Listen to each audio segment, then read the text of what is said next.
John 2. On the third day there was a wedding at Cana in Galilee, and the mother of Jesus was there. Jesus also was invited to the wedding with his disciples. And when the wine ran out, the mother of Jesus said to him, "They have no wine." Jesus said to her, "Woman, what does this have to do with me? My hour has not yet come." His mother said to the servants, "Do whatever he tells you."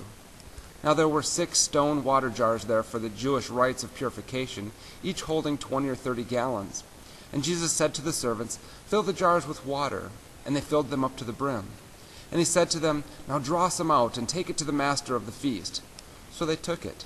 And when the master of the feast tasted the water now become wine, and did not know where it came from, though the servants who had drawn the water knew, the master of the feast called the bridegroom and said to him, "Everyone serves the good wine first, and when people have drunk freely, then the poor wine. But you have kept the good wine until now."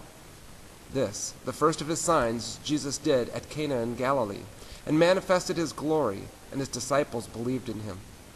After this, Jesus went down to Capernaum with his mother and his brothers and his disciples, and they stayed there for a few days.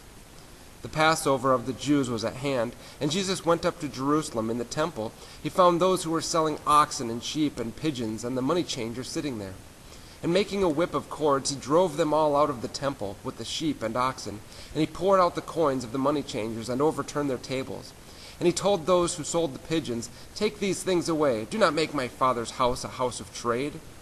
His disciples remembered that it was written, "Zeal for your house will consume me."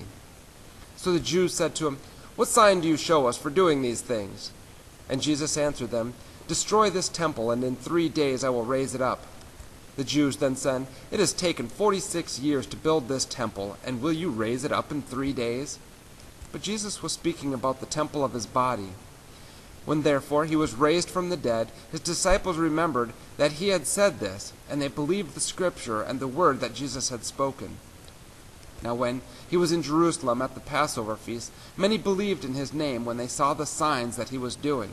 But Jesus on his part did not entrust himself to them, because he knew all people and needed no one to bear witness about man, for he himself knew what was in man.